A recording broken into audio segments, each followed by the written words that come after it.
CNN Prime.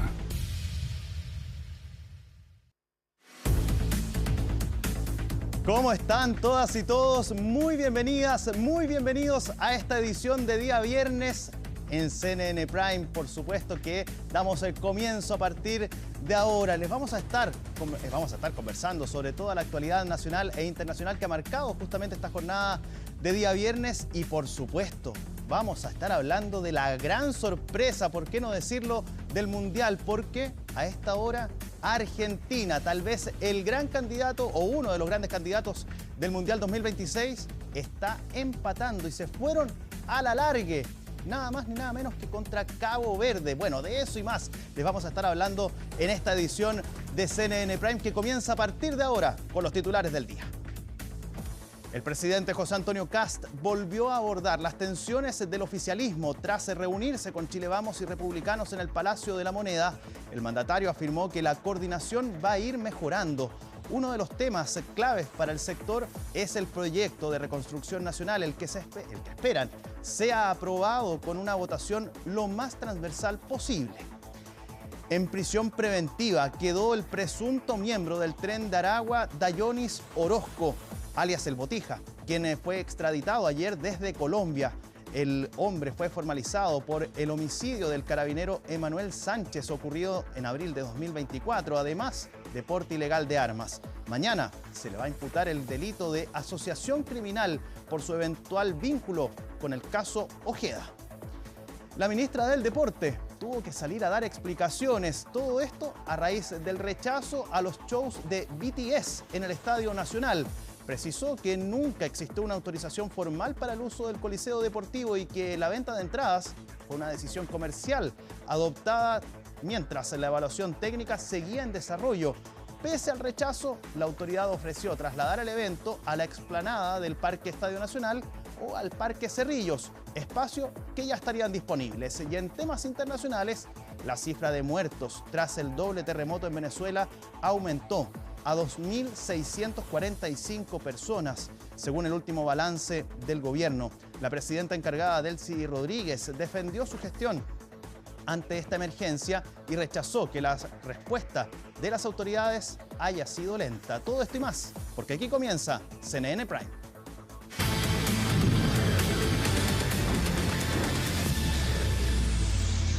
Bien, y vamos a partir de inmediato con la revisión de las noticias. Parlamentarios de oposición comenzaron a evaluar eventuales acciones fiscalizadoras en contra de la ex ministra de Seguridad Pública, Trinidad Steiner. Esto luego que el dictamen de Contraloría concluyera que la ex secretaria de Estado excedió sus facultades legales al solicitar información sobre la reasignación de funcionarios de la Policía de Investigaciones. El informe es de Sebastián Riz. Nosotros somos agradecidos y reconocemos el aporte de la ministra Steiner en su paso por el gobierno y en el ejercicio de un cargo público. Todos los ministros de pronto podemos cometer algún tipo de error. Declaraciones del viceministro Claudio Alvarado en defensa de la gestión de la ex ministra de Seguridad Trinidad Steiner, que generó cuestionamientos. Esto luego del dictamen de Contraloría que objetó el oficio mediante el cual la ex secretaria de Estado solicitó información sobre la reasignación de 4 funcionarios de la PDI. Los seres humanos podemos cometer errores, pero los gobiernos no pueden bajarle la importancia a un error de este tipo y no hacerse cargo de las consecuencias que tuvo. Lo que tuvimos es que la Policía de Investigaciones se vio debilitada. Entonces esto no es un error cualquiera, esto es un error que políticamente se le dio un espaldarazo. Espaldarazo del Ejecutivo que después fue matizado por quien reemplazó a Steiner en el Ministerio de Seguridad y uno de los principales impulsores de que la exministra llegara al gobierno. Evidentemente el informe es claro en decir que hubo exceso en algunas atribuciones, lo comprendemos perfectamente.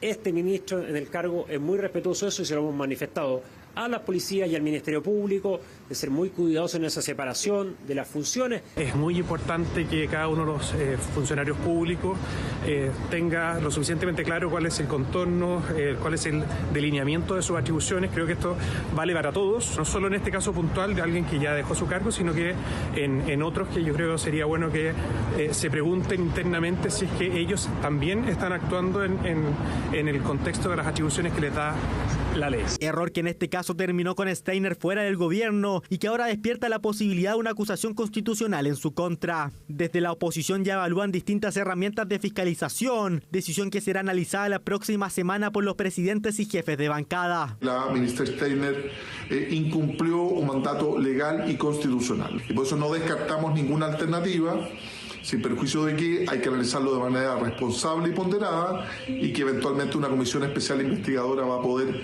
profundizar. Están arriba de la mesa la comisión especial investigadora, las acusaciones constitucionales y todas las acciones administrativas, políticas e incluso de responsabilidad penal abiertas, y las vamos a evaluar en conjunto buscando que esto sea un cierre definitivo a estas malas prácticas. Eventual acusación que generó críticas desde el oficialismo. Esto por el debate que generó el nivel acusatorio contra el exministro de Hacienda Nicolás Grau y el proyecto para elevar los requisitos para la presentación de una acusación constitucional. Llama la atención la facilidad con que algunos cambian su discurso. La semana pasada nos daban lecciones de seriedad institucional, cuestionaba el uso de las acusaciones constitucionales y hoy pretenden hacer exactamente lo mismo que criticaban la semana pasada. Y por lo tanto, cuando el presidente toma la decisión de hacer un ajuste como el que hizo, entendiendo que era un ajuste bastante temprano, es porque esa ministra no tenía que seguir siendo parte del gobierno, y eso es lo que les puedo decir. ¿Sería irresponsable una posible acusación constitucional en contra de ella? Yo tengo claro que la ministra Steiner dejó de ser ministra de este gobierno y que los chilenos están cansados de las acusaciones constitucionales. Cuestionamientos de Contraloría a Steiner que tuvo respuesta por parte de la exsecretaria de Estado. En un escrito al que accedió Radio Bio Bio, la exministra justificó su solicitud de información a la PDI por el eventual impacto que la reasignación de los funcionarios podría tener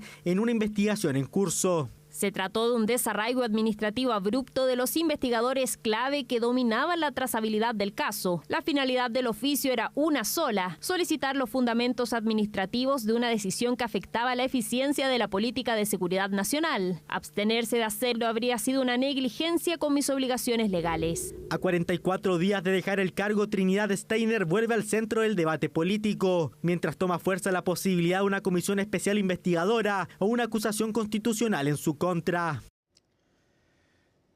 Bien, vamos a seguir avanzando en la revisión de las noticias. En una extensa reunión realizada en el Palacio de la Moneda, el presidente José Antonio Kast intentó acercar posiciones en el oficialismo tras las tensiones que se han evidenciado en el Congreso. Ivo Goich nos cuenta más respecto de estas reuniones y declaraciones, por supuesto, del mandatario. Ivo, ¿cómo estás? Muy buenas noches.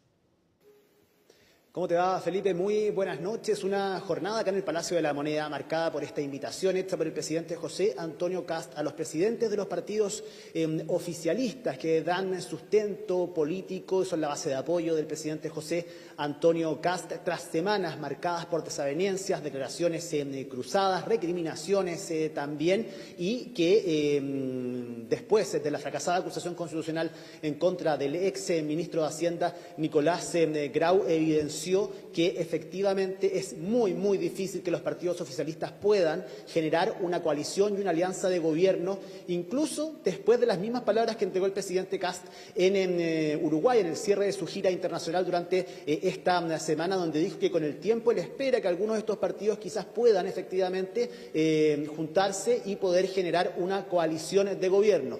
Para ahora, para el Ejecutivo, esa no es prioridad, para los partidos mucho menos, son muy tajantes en decir que no están las condiciones para poder generar ese tipo de vínculo, más sí se comprometen a mejorar la coordinación entre ellos en el trabajo. Todo esto en medio de la tramitación de la mega reforma por parte del Ejecutivo, donde necesitan tener a los partidos alineados, y en medio incluso de las distintas declaraciones que han entregado algunos presidentes de partidos como Arturo Esquella, diciendo que si se cambia lo medular, si hay cambios medulares dentro de esta mesa técnica política que se está desarrollando y que está liderando el ministro Jorge Quirós y la presidenta del Senado, Paulina Núñez, incluso podrían estar los votos, podrían no estar los votos del Partido Republicano de ser así. Es así como el presidente entonces decide golpear la mesa, rayar la cancha y cita a los partidos para mejorar los trabajos de coordinación en materia política. Habló el presidente de la República el día de hoy y esto fue lo que dijo.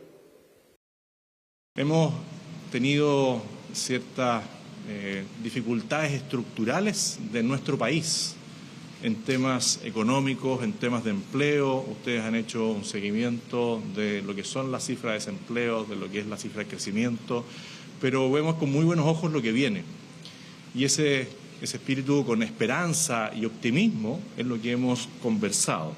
Y para eso necesitamos siempre una muy buena coordinación y hemos visto cómo esa coordinación se va a ir mejorando día a día. Si bien desde los partidos reconocen la imposibilidad de generar una coalición, una alianza, porque las diferencias son de forma, pero mucho más de fondo específicamente, y que han quedado evidenciadas a un poco más de 3 meses de comenzado, el gobierno sí hay un compromiso, dicen ellos, en cuanto a la coordinación política. Esperan poder seguir trabajando en distintas reuniones e instancias con miembros del Ejecutivo, que fue algo que solicitaron desde los partidos a los que se les propuso hace algunos días, Felipe, hace algunas semanas, la posibilidad de generar este tipo de encuentros, que los partidos pudiesen generar sus propios espacios de coordinación. Y ahí fue cuando, al menos desde algunos partidos, decían eso es imposible porque no somos una coalición. Depende del Ejecutivo finalmente realizar este mismo trabajo para el que nosotros podemos estar dispuestos. Hablamos a la salida y persiguiendo a los distintos representantes de los partidos que vinieron el día de hoy, Renovación Nacional, Evópolis, Republicanos y la UDI. Hablamos con 3 de los 4 presidentes de partidos durante la jornada del día de hoy a la salida para escuchar sus percepciones finalmente acerca de la reunión del día de hoy, de lo que esperan para el futuro, y veremos cuánto dura este trabajo de coordinación entre los partidos oficialistas. Felipe, pasemos a escuchar a Andrea Valladares, presidente de Renovación Nacional, Guillermo Ramírez, presidente de la UDI, y también Arturo Esquella, presidente del Partido Republicano. Esta es una reunión de coordinación mirando hacia el futuro, los desafíos que tenemos. Hoy día el país está en un minuto económico complejo, necesitamos sacar el proyecto de mega reforma, así que fue una buena reunión de coordinación en mirar cómo mantenemos cohesión, cómo trabajamos en equipo y cómo miramos los distintos desafíos que tiene hoy día el gobierno. Tenemos espacios para poder trabajar en conjunto, hoy día sacar la mega reforma muy importante, ojalá con una votación lo más transversal posible y creo que todos los esfuerzos que podemos hacer para eso hoy día son necesarios. Conversamos acerca de la necesidad de coordinarnos bien, de tener reuniones más periódicas. Yo al menos salí de la reunión muy contento. Fue en un muy buen tono. No, si las cosas cuando estamos todos empujando para el mismo lado son mucho más amistosas que eso. Es necesario conversar, siempre es bueno conversar. Todo muy bien, una muy buena coordinación. Vamos a estar permanentemente, periódicamente trabajando juntos en reuniones precisamente con ese propósito. La idea es que se sume la mayor cantidad de senadores posible a las medidas una a una en la discusión particular. Acá vemos 2 senadores que nos va a tocar en la Comisión de Trabajo ver algunas de las medidas y creo que se puede esperar, digamos, un gran pronóstico del resultado. La idea es seguir con la esencia del proyecto. Que la estructura no cambie, que se logren los propósitos de inversión. Para el Ejecutivo es importante la cohesión de los partidos, afiatar las confianzas, decía el presidente de la República el día de hoy, donde además hace un reconocimiento que es un trabajo que le corresponde al gobierno. Y eso suena muy bien en los partidos, que era lo que le estaban solicitando al presidente de la República, José Antonio Kast. Pero estas desavenencias, Felipe, llegaron a tal punto en que tuvo que ser el mismo presidente quien los convocara al Palacio de la Moneda para terminar, al menos por ahora, en el corto plazo, con estas discusiones estériles, dicen, que desvían el debate político en medio de la tramitación de esta mega reforma. De eso, de las intenciones que tiene el Ejecutivo, de lo que esperan también para las próximas semanas, hablamos con el ministro secretario general de la Presidencia, José García Ruminot. Fue una muy buena reunión, una reunión muy positiva, muy constructiva, todos muy conscientes de los desafíos que tiene el país y por lo tanto la responsabilidad que tiene el gobierno y los partidos políticos que respaldan al gobierno del presidente José Antonio Kast. Zanjar las diferencias con el oficialismo por el tema del indulto general. ¿Qué le parece esta declaración del senador Esquella, que dice que si se realizan cambios sustantivos no van a estar los votos de republicanos? ¿Molesta? ¿Cuánto durará esta tregua? ¿Qué tan importante será el impacto de las palabras del presidente de la República, José Antonio Kast? Felipe, esto solamente lo vamos a saber durante los próximos días. Al menos vamos a tener que esperar que pase el fin de semana, donde siempre sabemos hay entrevistas en los distintos medios de comunicación, medios escritos, en las radios, también en programas de televisión los días domingos, los programas políticos, donde muchas veces se dan cuenta o se demuestran finalmente estas grietas que existen al interior de los partidos oficialistas y marcan seriamente estas diferencias. Dicho eso, el día lunes, como todos los lunes, en el comité político ampliado que se realiza acá en el Palacio de la Moneda, se vuelven a ver las caras los presidentes de estas colectividades y también los jefes de las distintas bancadas. Veremos de qué forma permea en estos partidos entonces el mensaje del presidente de la República, José Antonio Kast, a los partidos oficialistas. Cerca de 2 horas duró la reunión del día de hoy. Lo que venga, la estabilidad o no de este mensaje, solamente tendremos que revisarla con el correr de la semana. Bien, Ivo, muchísimas gracias por el despacho y bueno, que tengas buen fin de semana, que estés muy bien. Nosotros vamos a seguir avanzando en las noticias. Sigue la angustia de los casi 200.000 personas que tienen entradas para los recitales de BTS en nuestro país. Esto porque el gobierno mantiene el rechazo al uso del Estadio Nacional para los 3 shows fijados para el mes de octubre, entregando incluso otras alternativas para la realización de los conciertos. ¿En qué va esta polémica? Pablo Figueroa nos cuenta. La gira de BTS comenzó hace más de un mes y ya pasó por México, en donde la política los hizo y los comprometió a volver dentro del próximo año para agregar más fechas ante la alta demanda y expectación por conseguir boletos y verlos en vivo. Y mientras tanto, acá en Chile... Yo creo que siempre las mejores condiciones están dadas en el Estadio Nacional. Además que es un recinto histórico, tiene un sentido importante para el país, para la ciudad. Y creo que hay que buscar una solución para que puedan estar ahí. Así que esperemos tener a BTS pronto aquí. Se han ofrecido 2 nuevas soluciones. Que la productora incorpore una estructura tipo Mecano que distribuya las cargas y proteja la cancha. Y tomando la experiencia que ha ocurrido en otros países con este concierto, el gobierno está disponible para ayudar a facilitar otros recintos aptos para realizar el concierto, como son la explanada del Parque Estadio Nacional y el Parque Cerrillos. Así es, el Estado está preocupado de la posible cancelación de los 3 conciertos de la banda coreana en el Estadio Nacional debido a la negación por parte del IND de prestar el recinto para montar el mega espectáculo. Un debate que ya entró en la política. Ese es un problema de programación y de orden del gobierno. Es completamente increíble que un evento musical algunos quieran transformarlo en un conflicto político. Pero también en el más profundo afecta a más de 200.000 personas en estas horas. El efecto dominó, ¿no? Es como una bola de nieve que va agrandando y finalmente los afectados, que son los jóvenes, tienen más efectos de frustración, más efectos en la ansiedad, ¿no es cierto? De forma que una situación que podría ser manejada, tolerada, finalmente se transforma en una condición que para los jóvenes es algo que no es manejable, que no es resistible y por supuesto es generador de inestabilidad en su estado de ánimo, inestabilidad en sus patrones de conducta. Así es, porque el marco legal en Chile hace un procedimiento en donde lo primero que hace una productora es reservar el Estadio Nacional. Una vez confirmada la reservación se ponen a la venta las entradas, pero... cuando faltan meses para esos conciertos en los cuales se trabaja por más de un año, recién viene la respuesta sobre la solicitud del uso del lugar que tiene que ver con la cancha del Estadio Nacional. Es ahí donde está el problema y en donde no es primera vez que pasa. Ya ocurrió con Metallica y tiene que ver con un marco legal que permite esto. Son la iconización misma de lo que se llama el marketing de experiencia, que básicamente lo que crea es un vínculo emocional, en este caso entre las marcas o entre los oferentes y los consumidores. Eso lo hace distinto a cualquier otro tipo de servicio. Al modificarse, al menos la promesa, se afecta especialmente, porque evidentemente hay una relación asimétrica de poder, sobre todo en estas industrias donde finalmente hay cierto nicho monopólico, digamos, una productora la que trae, digamos, a este artista en una fecha determinada, en un lugar determinado. Yo no puedo, en el fondo, si no me gusta ese servicio, cambiarme a otro. Resulta de verdad curioso y paradójico que después de más de 30 años que Chile está inscrito en este circuito, ahora parecemos una de las paradas que precisamente se puede soslayar. Está este problema, mientras no sea oficial la cancelación por parte de la productora no se pueden hacer acciones legales, pero en el caso de que esto ocurra, escuche bien, porque no solamente puede pedir la devolución de su entrada. Es necesario iniciar una acción judicial e ir al tribunal de policía local. La buena noticia es que este tipo de acciones no requieren la asesoría de un abogado, por lo tanto las personas podrían iniciarlas personalmente. Así es un tema que tiene para largo, un tema en donde básicamente hay un marco legal que permite este debate. y en donde el gran problema era que el debate no se había hecho, pese a que no es primera vez que un concierto está en ascuas,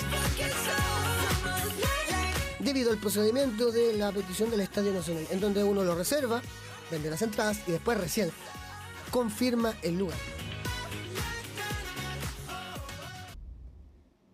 Bien, ya estamos de regreso en esta edición de CNN Prime y claro, en este momento vamos a conversar y a propósito de un tema que se ha tomado la agenda hace algunas horas porque supimos de este dictamen de Contraloría donde justamente a raíz de un oficio presentado por la en ese entonces ministra de Seguridad Pública, Trinidad Steinert, bueno, se solicitaba información respecto de una investigación y de funcionarios de la Policía de Investigaciones a justamente la máxima autoridad de la institución policial civil. Bueno, se tuvo respuesta por parte de la Contraloría y el órgano Contralor señala que la ministra Steinert en ese momento se pasó de sus atribuciones. Bueno, de eso es que queremos conversar con la diputada Tatiana Urrutia del Frente Amplio, diputada de ese partido y por supuesto justamente a propósito de este informe y de esta solicitud que usted es una de las parlamentarias que presentó justamente ese requerimiento a Contraloría para que se revisara. ¿Se tiene ya este dictamen, diputada? La aprovecho de saludar, muy buenas noches. Y de inmediato le pregunto, pues, ¿cuál es el análisis que se hace respecto de este resultado a raíz del oficio y de la solicitud presentada a Contraloría? Sí, primero señalar que esto causó en su momento muchísima conmoción en el mundo político porque entendíamos que una ministra que a 48 horas de haber asumido ya estaba haciendo estas jugadas medias polémicas, entonces oficiamos de distintos lados.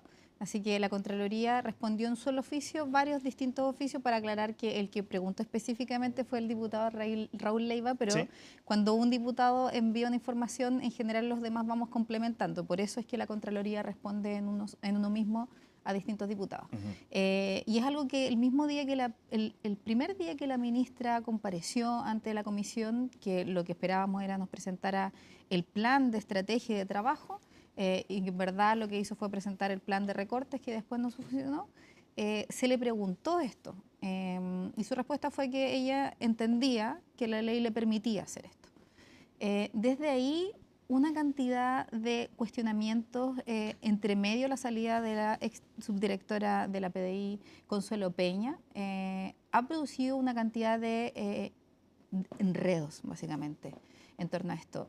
Y hoy día, varios meses después, algunos creían que esto había dado vuelta a la página y hoy día se abren todas las preguntas que teníamos entonces. Hoy día la Contralora lo que ratifica es que el gobierno, la persona que estaba a cargo de la seguridad pública del país, a tan solo 48 horas de asumir, expuso finalmente a la PDI. Expuso al trabajo investigativo y la labor que cumple PDI. O sea, tuvimos al director de la PDI respondiendo por decisiones políticas, por ejemplo, por la salida de la ex subdirectora. Entonces, nuestro análisis ahora es que lo primero es que queremos que el gobierno, en particular quien lo conduce, que es el presidente Kast, se pronuncie, por supuesto, frente a este hecho grave. Y yo quiero dejar claro que esto no se trata de una pelea entre oposición y oficialismo. Esto se trata de que la investigación en la que la exministra se involucró es una investigación contra el crimen organizado. Este es un caso que ella conocía perfectamente cuando era fiscal y era además un caso que estaba llevando el área de la ex subdirectora Consuelo Peña. Entonces, cuando vemos que la ministra sale felicitada por el gobierno, por su rigurosidad y buena gestión, cuando se intenta hacer creer a los chilenos que es normal que una ministra de Seguridad salga a los 2 meses, hoy día creo que cabe de cajón que explique el gobierno por qué fue que salió realmente la exministra y además qué tuvo que ver este oficio con la salida de la ex subdirectora. Y ahí, ¿cuáles son los pasos a seguir? Porque, por ejemplo, hoy revisaba una declaración que entregó el diputado Raúl Leiva justamente, y él señalaba, entre otras cosas, que después de una posible realización y conclusión de una comisión investigadora, se podrían tomar determinaciones a posterior. Entre ellas, por ejemplo, una acusación constitucional. Se baraja, al menos desde el Frente Amplio, no sé si ustedes lo han conversado como partido, o como parlamentarios de la colectividad, llevar adelante la posibilidad de una acusación constitucional más allá de una comisión investigadora? Mira, en esto estamos muy coordinados primero. Todos los diputados de oposición que alertamos esto desde cuando empezó a pasar, que pertenecemos a la Comisión de Seguridad. Y esto cada uno de nosotros lo ha conversado con sus bancadas y además con sus partidos políticos, porque entendemos que esto no vamos a anunciar hoy día, ni te voy a responder si es que vamos a presentar una acusación constitucional, nada está descartado, pero lo que queremos hacer es hacerlo con antecedentes. Creemos que es importante conocer la respuesta de todos los involucrados y para eso es que evaluamos que una comisión investigadora sí o sí es muy importante, porque ahí además las personas tienen que ir y van a hablar bajo juramento. Entonces, primero, esto es lo que estamos pensando y estamos coordinados, estamos todos en esa misma línea. Por supuesto que lo vamos a conversar también con los partidos políticos porque además, dado la banalización que hizo el Partido Republicano acusando sin fundamentos al exministro Grau, entendemos que hoy día la herramienta está manoseada. Y nosotros de llegar a la conclusión después de la comisión investigadora que es necesario acusar constitucionalmente, lo haremos, pero lo haremos con antecedentes, lo haremos con la seriedad y con una convicción de todos quienes estamos preocupados de esto mientras el gobierno no se pronuncie. Por ahora, los antecedentes que ustedes tienen, ¿dan para poder llegar a esa instancia tal vez? Mira, hoy día yo creo que es súper importante recalcar que si estamos hablando de esto es porque el Congreso ejerció su rol fiscalizador, que en su momento fueron oficios, que en su momento fueron preguntas que no fueron respondidas. Y si hoy día sabemos que la ex ministra de Seguridad se excedió de sus atribuciones, que pasó por encima de la ley, es porque el Congreso está utilizando esos mecanismos. Hoy día nosotros vemos con mayor claridad que la comisión investigadora es lo que resulta. Depende de las preguntas que respondan los invitados, es que nosotros vamos a tomar la decisión de una acusación constitucional porque no queremos que esto se transforme en una pelea entre oposición y oficialismo, sino que más bien, conociendo esos detalles, todos los participantes ahí, independiente del color político, también se hagan su convicción de si es necesario la acusación constitucional o no. ¿Ustedes solicitarían, por ejemplo, esto en la hipotética situación en la que se realice una comisión investigadora? Solicitaría la presencia de, obviamente, Trinidad Steiner, de algún personero de gobierno en particular, y ahí le pediría el nombre, y por ejemplo también al director general de la Policía de Investigaciones? Mira, yo no estoy de acuerdo con citar a las policías a que den explicaciones políticas ni de este tipo. Lo que pasa es que en su momento el director Serna emitió declaraciones y él señaló que ahí hubo decisiones que se tomaron en su momento. Por lo tanto, sí, o sea, se citó... a falta de la respuesta del gobierno, se citó al director de la PDI. Pero hoy día nosotros ya escuchamos la versión de la PDI. El director de la PDI fue a decir que ellos estaban supeditados a las órdenes del Poder Civil, lo que corresponde, y no queremos seguir exponiendo a las PDI. Yo creo que hay cosas que aclarar aquí. Y hoy día, de hecho, enviamos un oficio a la Contraloría, a la Presidencia en particular, para conocer dos cosas. Una, ¿cuál fue la comunicación que hubo entre el Ministerio de Seguridad y la Presidencia? Porque nosotros necesitamos hoy día saber cuándo es que Presidencia supo del envío de este oficio, si es que supo. Y si es que supo, también por qué no hicieron nada en su momento. Y tuvieron que esperar que la Contraloría viniera casi 3 meses después a decir algo. Y en segundo lugar, también queremos conocer cuál es la comunicación oficial entre Contraloría y Presidencia. Porque lo que hoy día necesitamos saber es cuándo el gobierno supo que este informe venía mal para esclarecer finalmente por cuál motivo sale la exministra. Porque nadie entendió nunca que la ministra de Seguridad se fuera y al mismo tiempo se dijera que hizo una excelente gestión y que hoy día, lo peor es que hoy día el propio vicepresidente del país, que es el ministro del Interior, y a la vez el vocero de gobierno, diga y le baje el perfil diciendo que esto es solo un error. Sí, claro, eso mismo le quería preguntar, porque la frase del viceministro Alvarado señala: nosotros somos agradecidos y reconocemos el aporte de la ministra Steiner en su paso por el gobierno y en el ejercicio de un cargo público, todos los ministros de pronto podemos cometer algún tipo de error. Y en ese sentido, la Contraloría aquí manifestó públicamente que había una falta al deber de abstención que suele ocurrir en muchas oportunidades en diferentes instancias.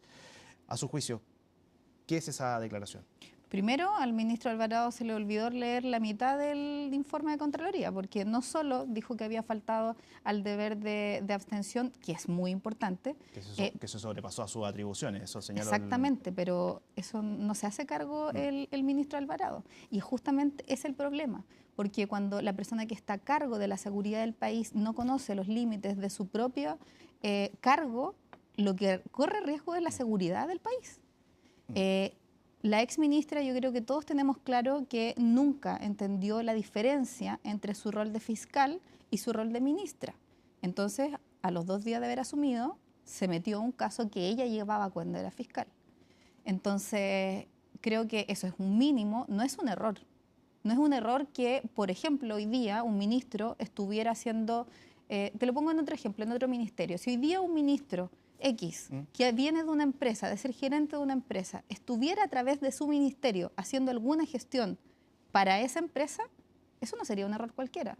Sería aprovechar el poder político que hoy día tiene. ¿Eso es un supuesto o tiene antecedentes? No. Te pongo un ejemplo para sacarlo para configurar lo que es grave, que un ministro utilice su poder para una función que no es la que se le mandata. Sí. Y quiero aquí la tramitación del Ministerio de Seguridad, que se demoró más de una década en salir. El objetivo principal era separar las decisiones políticas de la persecución penal o la persecución criminal. Eso es algo que en todo el mundo es aconsejable, todos los expertos lo decían, y es por eso que se crea, para alejar las decisiones que tienen que ver con la seguridad del país de los conflictos políticos. Y lo primero que vemos es que se enreda en temas que son más bien, al parecer, intereses personales de quien está a cargo de la conducción política y se mete en la persecución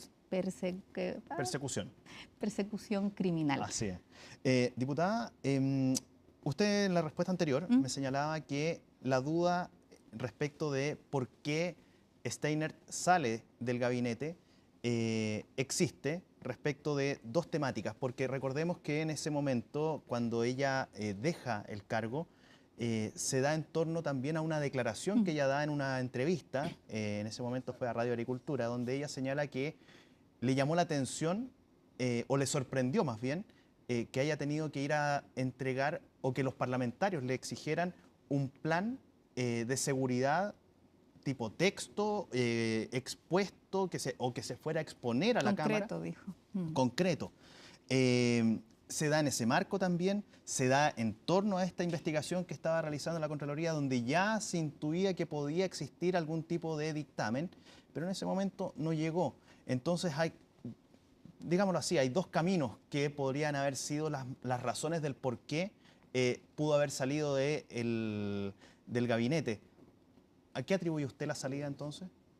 Considerando los antecedentes que usted conoce, considerando lo que fue también la tramitación y las visitas de la ministra de Seguridad Pública a la Comisión de Seguridad Ciudadana en el Congreso.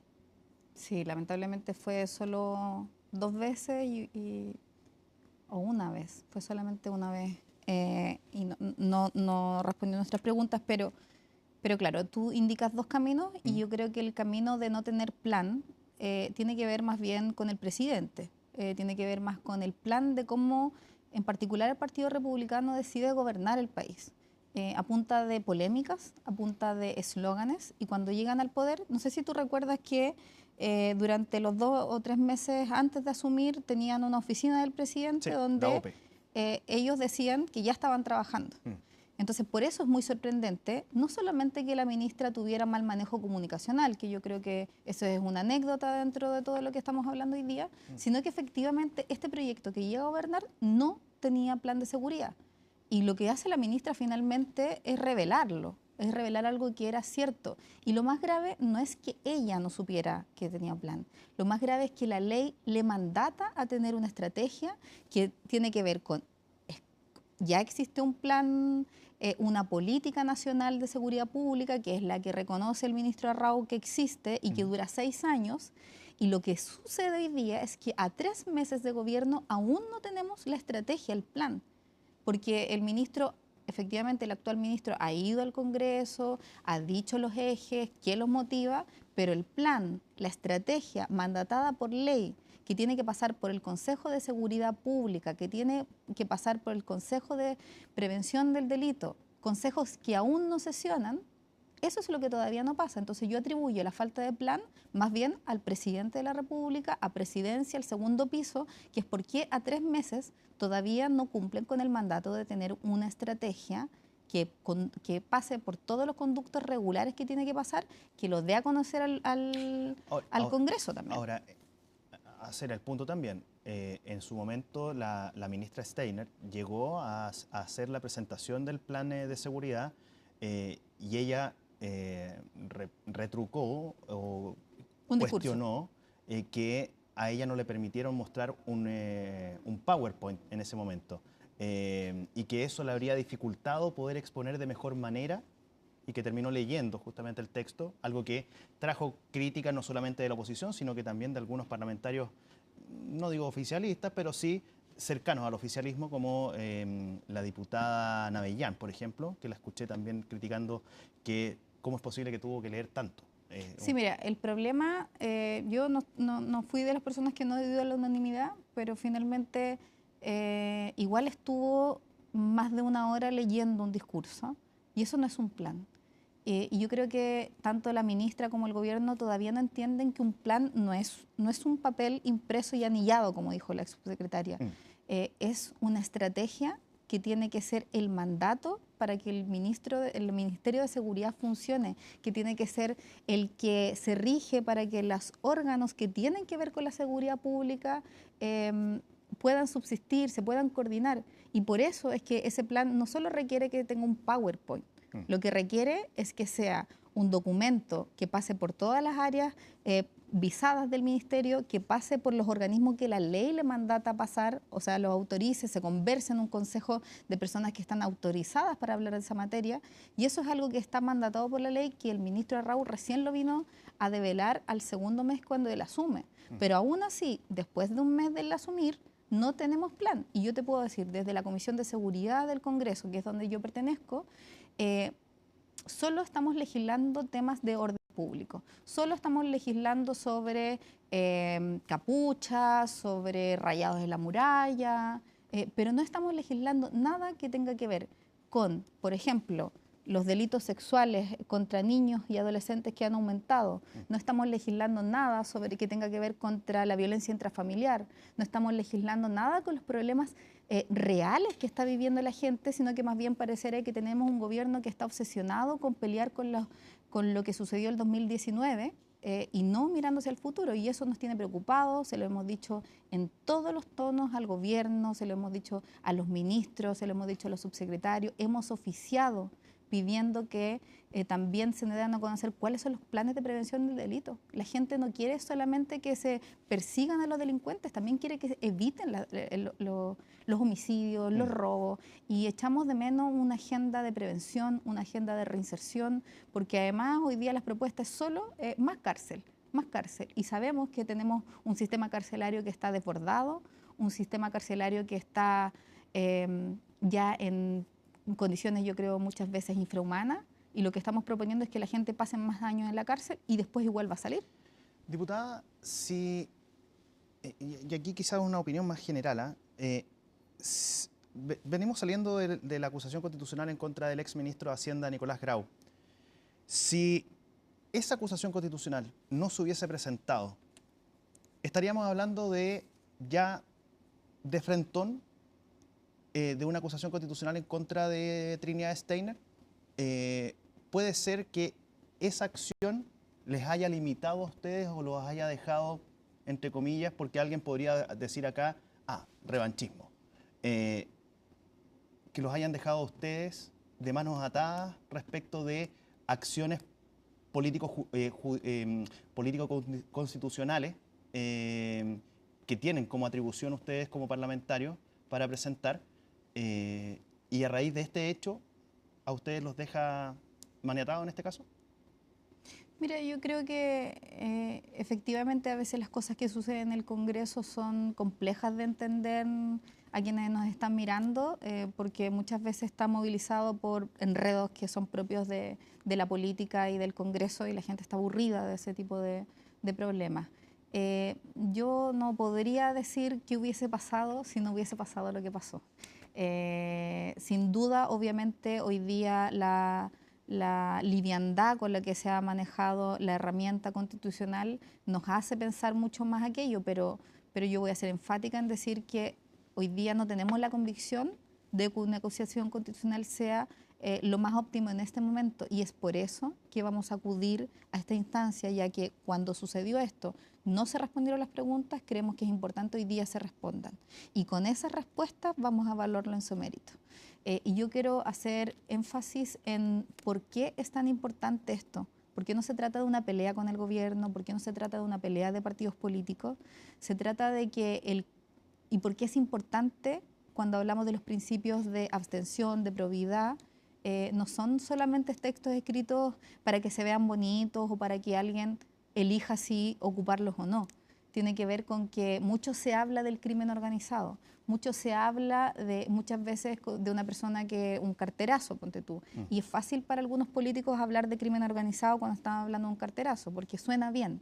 Pero el crimen organizado no solo se abastece del dinero, de las transacciones ilícitas y de muchas otras cosas. Para que el crimen organizado exista, necesita de la corrupción institucional.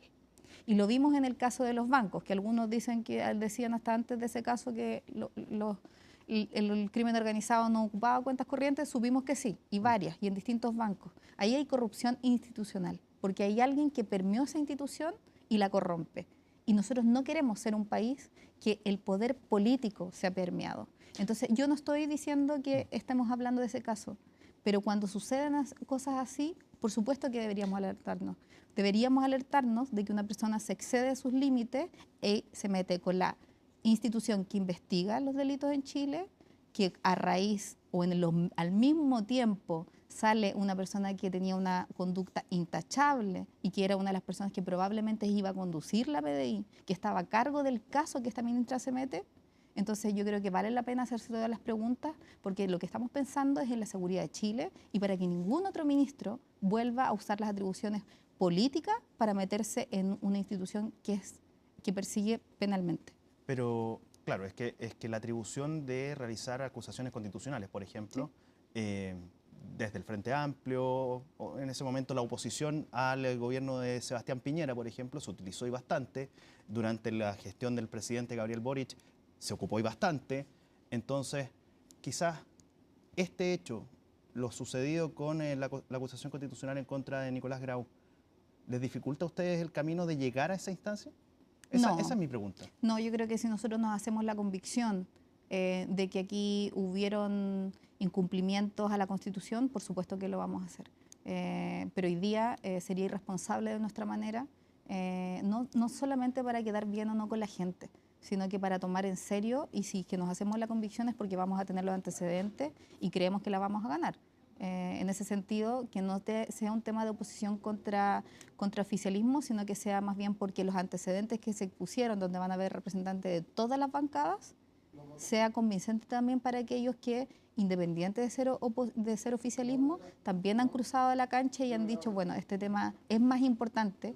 Si hubiese una acusación constitucional porque nos hacemos la convicción, esperamos que también hayan personas del oficialismo que digan, es verdad, aquí se cometió un error y hay que pagar las consecuencias. Esperamos hoy día, obviamente, que antes de todo esto el gobierno dé una explicación real de lo que está pasando y ojalá nos explique por qué salió la ministra de Seguridad y si es que tuvo algo que ver la salida de Consuelo Peña de la PDI en medio de todo este enredo. Diputada Tatiana Urrutia, la quiero sacar un poquito del tema respecto de los resultados de la Contraloría. La quiero llevar quizás a un tema que también se tomó la agenda hace ya una semana aproximadamente, cuando ocurren estos hechos en San Bernardo, con la muerte de Alejandro Águila. Ahí la familia de este chico de 12 años, tras el funeral, hace un llamado al mundo político, independiente del color, decía Fabio Águila, el padre de Alejandro, a que se legisle la ley Alejandro, que incrementa las penas, porque él dice, y señala la frase, la voy a parafrasear, sí, pero él dice, la vida de alguien no vale 5 años, vale no menos de 15. pero que sea efectivo, sin beneficio, independiente de la edad de la víctima, independiente de la edad de la persona que ejecutó el delito. En el caso de los de San Bernardo hay niños de 17 años que pasaron por las unidades de reinserción y de seguridad integral. ¿Usted está de acuerdo con legislar esa atribución o ese proyecto de ley que anuncian y que piden justamente los familiares de Alejandro Águila? Mira, yo primero creo que no hay nadie en este país, o nadie, yo soy mamá también, no hay nadie que no se haya conmovido con lo que pasó. Yo creo que fue un despertar triste para Chile ese día. Y cada vez que muere un niño en cualquier circunstancia, pero sobre todo en estas circunstancias muy horribles. Entonces yo comprendo, empatizo con esa familia. Por supuesto que el Estado ha fallado. Y eso el Estado somos todos quienes nos hacemos cargo de algún cargo político. El ministro Raúl lo dijo ese día, el Estado ha fallado. Sí. A nosotros lo que nos corresponde es que el Estado no falle. Y yo no voy a, como creo que no corresponde rebatirle a una persona que está en un momento tan complejo. Por supuesto que cualquier padre que sufriera algo así va a pedir todas las penas. Creo que este caso en particular tiene un símbolo para todos, pero creo que es un problema que el Congreso legisle en caliente. Creo que es un problema que estemos apurando leyes solo por evidentes hechos así, porque hoy día las personas que cometieron este delito van a pagar las consecuencias de acuerdo a lo que los jueces dictaminen. Pero lo que dice la ciencia, la neurociencia, lo que se ha debatido durante mucho tiempo en Chile es que no se puede tratar por igual a un adolescente que a un adulto. Porque ¿qué pasaría? Por ejemplo, si a un adolescente lo metemos a una cárcel, con las cárceles que tenemos en Chile, con las condiciones que tenemos en Chile. Lo único que va a pasar es que después de 10 años esa persona va a ser un experto, va a tener redes delictuales afiatadas y se va a volver a reinsertar a un país donde no va a tener ninguna posibilidad, por ende, lo único que va a hacer es seguir delinquiendo. Lo que nosotros necesitamos como Estado es tener medidas focalizadas, intensivas e inteligentes en niños o adolescentes que cometen esto, que tú mismo lo mencionaste, personas que ya habían pasado por los ojos del Estado. Hoy día Chile sabe dónde están esos niños, cuándo empiezan sus carreras delictuales. ¿Dónde se concentran? Se concentran en 5 comunas de Chile, de Santiago, de la región metropolitana. Entonces, si sabemos dónde está, ¿por qué no hacemos lo suficiente para sacarlo de ahí? ¿Por qué no se hizo también? Exacto.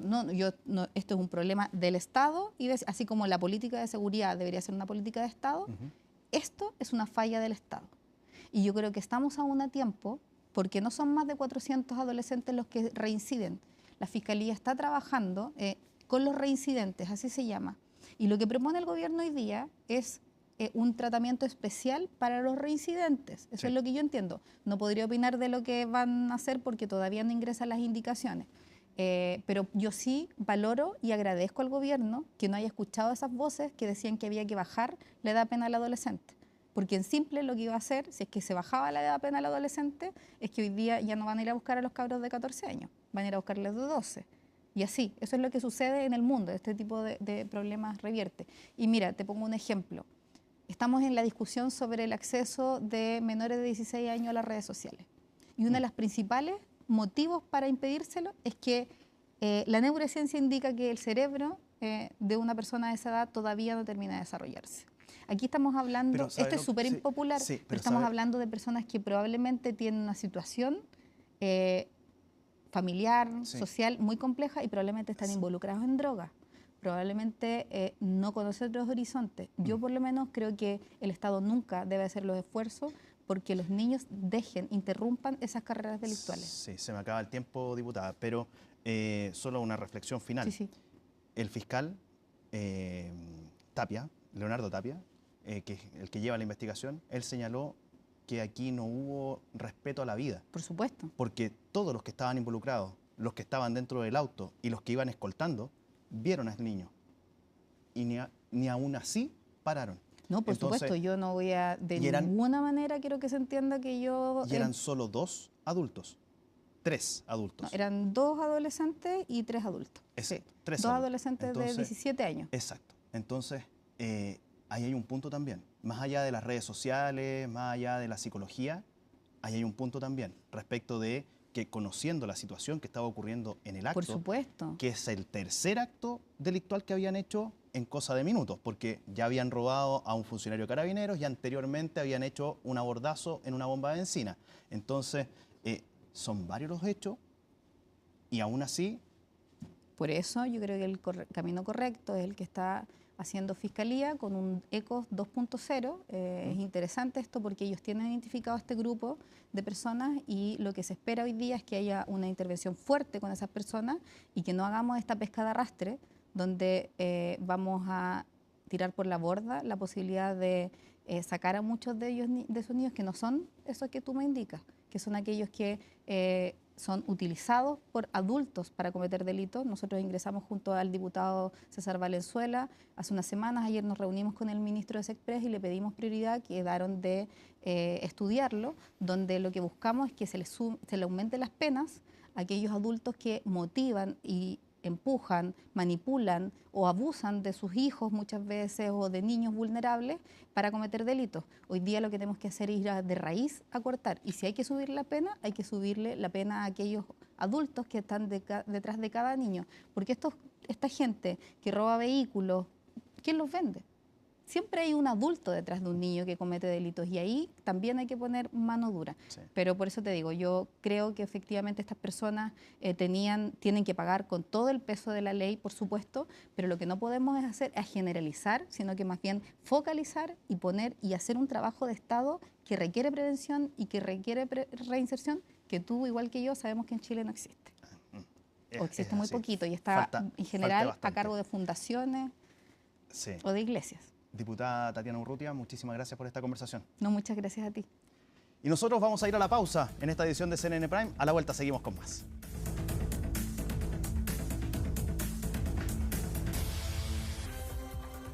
Bien, y nosotros seguimos avanzando en la revisión de las noticias y es momento de hablar de la contingencia internacional. Y por eso es que nos acompaña la editora del área internacional de CNN Chile, Alicia Contreras. ¿Cómo estás? Muy bien, ¿y tú, Felipe? Bien, pues, y preocupado también al mismo tiempo porque siguen justamente las situaciones en Venezuela, se sigue buscando a personas desaparecidas, por sobre todas las cosas, la lista de fallecidos también está ahí presente. Bueno, tú nos cuentas más, pues. Exacto, hoy día se conoció el último balance del gobierno de estas cifras de muertos y ya se habla de 2.645 muertos tras este doble terremoto en Venezuela y 12.666 personas heridas. Esas son las cifras oficiales entonces del gobierno venezolano. Pero ayer en particular, Delcy Rodríguez la presidenta encargada, realizó una conferencia de prensa ante los medios internacionales que han llegado al país entonces para cubrir esta tragedia. Y ahí Delcy Rodríguez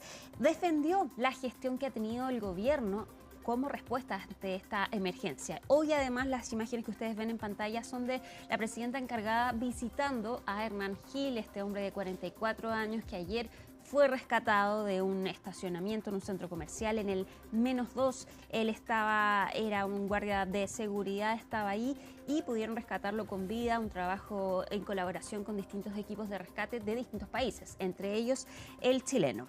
Sumado a esto, entonces, la presidenta encargada defendió la respuesta del gobierno, aseguró que el Ejecutivo dio órdenes con rapidez y que rápidamente desplegaron a funcionarios públicos de inmediato. Negó que acá la respuesta del gobierno haya sido lenta. ¿Y por qué habla de esto? Porque, por supuesto, en la conferencia de prensa de distintos medios internacionales le preguntaron por las quejas que ha manifestado la ciudadanía a la falta de apoyo del gobierno, a la lentitud con que llegaron los funcionarios públicos al lugar y a la lentitud en la que llegaron la maquinaria pesada para rescatar a las personas bajo los escombros. Más aún, también el gobierno no ha dado una cifra de cuántas personas han desaparecido o actualmente están desaparecidas tras este doble terremoto. Solo tenemos las estimaciones de organizaciones internacionales que hablan de 50.000 personas. Más aún, además de defender su gestión, la presidenta encargada culpó a ciertos laboratorios mediáticos para ensuciar entonces la labor del Ejecutivo frente a esta emergencia. Cuando ocurre este doble terremoto, uno de 7.2, 39 segundos después fue el de 7.5, los miles de motociclistas, camionetas, camiones y voluntarios se desplegaron para intentar llegar a La Guaira, que es la zona cero de este terremoto. Eso provocó un caos entonces que entorpeció las labores de rescate en el lugar. Y esto, Delcy Rodríguez atribuyó este caos no a la voluntad de los venezolanos por ayudar, sino a intenciones políticas. Escuchemos lo que dijo la presidenta encargada en esta conferencia de prensa.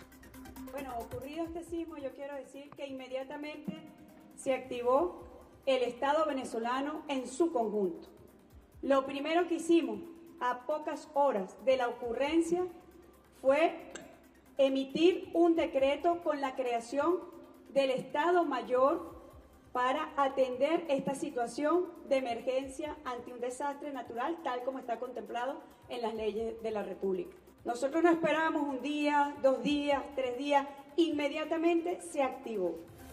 Bueno, todos y muchos analistas coinciden en que probablemente esta va a ser la mayor prueba de fuego para el gobierno interino de Delcy Rodríguez. Y se habla entonces de que esto podría o fortalecer su gestión o por el contrario llevar a su caída. También en este terremoto muchos extranjeros vivieron esta tragedia al interior del país. Un caso es de un español, Manuel Félix, que estuvo en el lugar y después llegó a su país, a España, a través de un avión militar. Pau Mosquera conversó con él y este es su informe.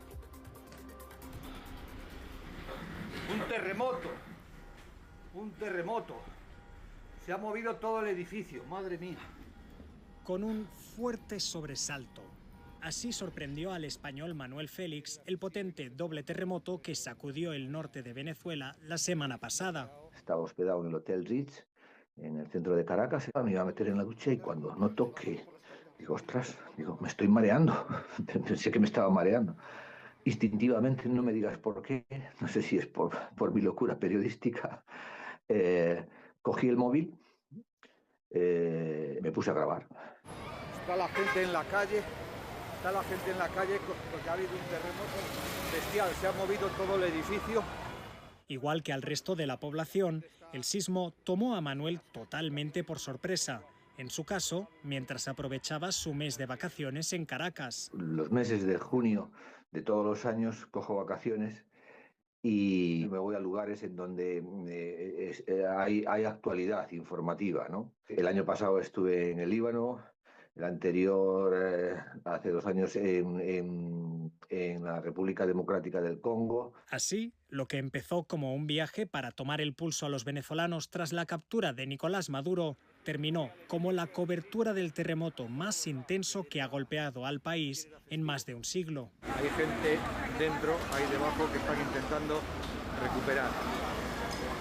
La situación es complicada y en varios puntos de la ciudad se está dando esta situación. Estuve también documentando datos, por ejemplo, en la zona de Palos Grandes. Allí vi edificios colapsados, por ejemplo, el edificio del Banco Caribe, el Banco del Caribe, estaba en el suelo. Yo cuando vi digo, ostras, pero es un banco. Pero la labor de documentación terminó pasadas 48 horas. El viernes 26 de junio, la misma jornada en que tenía previsto regresar a casa por su cuenta, fue evacuado del país junto a otros 75 españoles. Y así llegamos a la base militar de Maracay, no tuvimos problemas, se nos abrían todas las puertas. Saliendo de Venezuela por Aragua, en un avión militar. El avión vino, estaban muchas plazas vacías. Yo crucé el Atlántico durmiendo en 3 butacones. Ya de regreso en casa, Manuel reflexiona ahora sobre el futuro de la población afectada. Lo mejor que podría ocurrir, estima, es que la comunidad internacional se vuelque a ayudarles. Lo fundamental es que esa gente vea que hay alguien que está poniendo orden otra vez, libertad, y para poner pues los medios para poder tener pues unas medicinas, una sanidad, una educación. Si no pasa eso va a ser una catástrofe. Para CNN, Pau Mosquera, Madrid. Vamos a cambiar de tema y nos vamos ahora a Irán, porque ya está en Teherán el féretro del líder supremo, el ayatolá Ali Khamenei, quien murió tras estos ataques de Estados Unidos e Israel en contra de Irán. Con esto se da inicio entonces a las ceremonias fúnebres del ayatolá Ali Khamenei, que van a durar varios días y se espera que asistan millones de personas entre el 4 y el 9 de julio. Se desconoce, eso sí, si su hijo Mojtaba Khamenei, el actual líder supremo iraní, va a asistir al funeral de su padre. Hasta ahora no hemos tenido ninguna evidencia física de Mojtaba Khamenei, solo hemos escuchado comunicados entonces a través de la televisión iraní.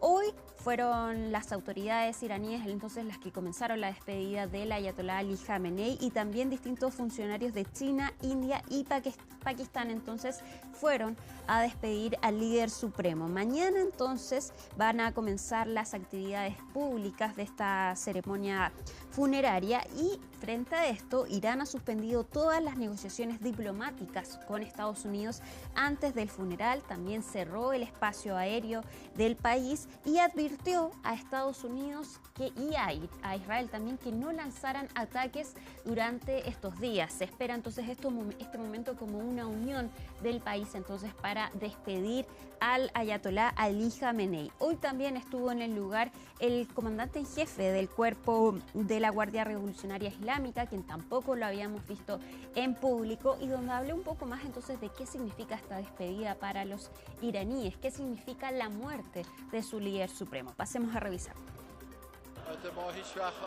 Nunca nos separaremos de él. Tiene un lugar en nuestros corazones, en nuestras almas y en nuestro propio ser. Permanecerá con todos nosotros para siempre, con nuestro amado Irán y con nuestra comunidad. Nunca nos despediremos de él. Mañana sábado es el primer día hábil de la semana en Irán, entonces por eso es que mañana ya comienza formalmente entonces la ceremonia de despedida del ayatolá Ali Khamenei. Vamos a cambiar completamente de tema, nos vamos a Perú, donde ya formalmente tienen una presidenta electa. Keiko Fujimori hoy fue proclamada oficialmente por el Jurado Nacional Electoral como la nueva presidenta del país. Ya conocíamos este resultado, pero faltaba entonces la declaración oficial de este organismo. Fueron apenas 49.600 los votos que separaron a Keiko Fujimori de su contrincante, el izquierdista Roberto Sánchez. De todas maneras, Sánchez sigue denunciando irregularidades, dice que va a acudir a la Corte Interamericana de Derechos Humanos por estos resultados, porque Sánchez sostiene que hubo irregularidades en el voto en el extranjero que finalmente le dieron la victoria a Keiko Fujimori. De todas maneras, entonces, ya formalmente la nueva presidenta del país es la conservadora Keiko Fujimori, hija de Alberto Fujimori. Ya en su cuarto intento entonces logra llegar a la presidencia del país. Habló hace poco y esto fue lo que dijo la nueva presidenta electa. Hoy comienza una nueva etapa para el Perú, una etapa de responsabilidad, de diálogo y de resultados. Una etapa para recuperar la confianza en nuestras instituciones y volver a poner el Estado al servicio de las personas. Bueno, una nueva etapa, Felipe, para toda Latinoamérica, considerando que es un nuevo gobierno de derecha, se suma también a Colombia, a Bolivia, y ya solo quedan gobiernos de izquierda en Brasil y en Uruguay, pero ojo que en octubre hay elecciones en Brasil. Claramente. Ahora, lo que llama poderosamente la atención, Alice, es justamente un mes se demoraron. Un mes. Tal cual. Uno agradece la labor del CERVEL. Claro, o sea que en cosa de horas tenemos que a lo más se pueden demorar en caso de elecciones parlamentarias donde hay muchos candidatos, etcétera. Se pueden demorar, no sé, 4 horas, 5 horas, pero un mes. Ahora sí, para defender un poco la labor de la OMPE, que es el Servicio Electoral del Perú, claro, fue muy ajustada esta elección. No, claramente. Y aparte, menos de 50.000 votos de diferencia. Y aparte una paciencia tremenda, porque fueron ¿cuántos candidatos en la primera vuelta? Casi más de 30, sí. ¿No? Una decena de candidatos ahí. Mira, entonces, con mayor razón. Alicia, muchísimas gracias. Que estés muy bien. Igualmente. Y nosotros vamos a seguir avanzando con, lamentablemente, bueno, noticias tristes en el espectáculo, porque a los 71 años murió el actor uruguayo-chileno. Prácticamente lo conocimos de muy joven, a Fernando Clige. Las causas de su muerte, según se reveló esta tarde, se debieron a las complicaciones debido a un cáncer de páncreas detectado en etapa terminal mientras grababa una nueva teleserie. Nacido en Uruguay, como lo decíamos, Fernando Clige hizo gran parte de su carrera en nuestro país, en donde se transformó en una figura emblemática de la televisión. Su salto a la fama llegó con Marrón Glacé, teleserie icónica de Canal 13 y en la que interpretó a Octavio, su protagonista, sin lugar a dudas. El rol que lo consolidó como uno de los principales galanes de la pantalla nacional. Desde el gobierno, el ministro de las Culturas, Francisco Undurraga, se refirió al fallecimiento del actor. Como ministro lamento profundamente el fallecimiento de Fernando Clige, intérprete de extensa trayectoria que se convirtió en una querida figura de la televisión chilena y que desarrolló una reconocida carrera en las artes escénicas. Desde el Ministerio de las Culturas, las Artes y el Patrimonio enviamos nuestras más sinceras condolencias a las familias, amistades, colegas y a toda la comunidad artística de nuestro país.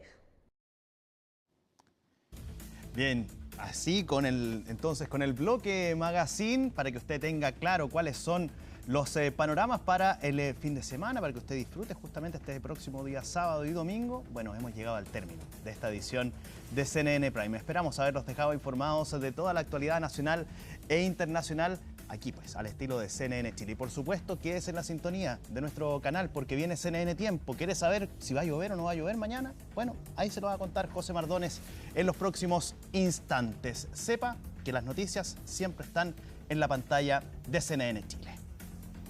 Viernes 13 de julio. Así estuvo nuestro país y el mundo. Somos CNN Chile. Que tenga muy buenas noches.